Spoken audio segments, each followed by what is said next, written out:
आत्ता मी आलो आहे टाटा पंचजन्य भोसरी या ठिकाणी सर्व्हिस सेंटरला. तर इथे यायचे कारण असे की आमचा रस्ता तसाच पाण्याने भरलेला असतो, त्यामुळे आमचे ब्रेक पॅड आणि लायनर खराब झालेले आहेत.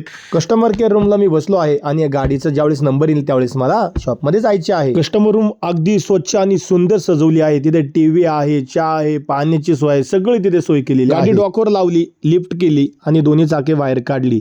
डिस्क आणि ड्रम दोन्ही खराब झाले होते. याचे कारण चिखल आणि पाणी जाऊन ब्रेक पॅड खराब झाले आणि ते वेळेवरती न बदलल्यामुळे असे त्याला लाईन आलेली आहे. पूर्ण डिस्क हे ते म्हटले खराब झाले आणि ड्रम पण खराब झालेले आहे आणि खालून पण गाडीची अवस्था बघा, त्या चिखलाच्या पाण्याने सगळे पत्रे असे गंजायला लागलेले आहेत. तर फायनली याचा खर्च त्यांनी 15 ते 16,000 त्यांनी मला सांगितलं. तर याच्यावरती काय करायचं म्हणून माझं काय डोकं चालेल ना. त्याला फक्त थोडी लाईन आली होती. असे डिस्क असतात आणि माझ्याला सरेशन आलेले होते. त्यामुळे ब्रेक पॅड आणि लायनर तुम्ही वेळेवरती बदला, नाही तर त्यांनी डिस्क खराब होऊ शकतं आणि ड्रम खराब होऊ शकतं. त्यामुळे आपला खर्च जास्त वाढू शकतो. हे जे तुम्ही पाहताय हे ब्रेक पॅड आहेत आणि आता ते आपण तिथे इन्स्टॉल करतोय. मी डिस्क काही बदलली नाही कारण माझ्याकडे तेवढे पैसे नव्हते. हे पहा, हे माझे लायनर आहेत, किती खराब झालेले आहेत. तुम्ही पाहू शकता आत पण किती गंज लागलेला आहे. चिखल आणि पाण्यामुळे अशी अवस्था होते. आता दोन्ही लायनर मधला फरक तुम्ही बघा, ते लायनर आणि हे लायनर. त्यामुळे त्वरित खराब लायनर झाले असेल तर बदला, नक्कीच बदला, तुमचा खर्च हा कमी होईल. ओव्हरऑल मला सर्व्हिसिंगचं सर्व काही आवडलं, पण जे काम करणारे वर्कर आहेत ना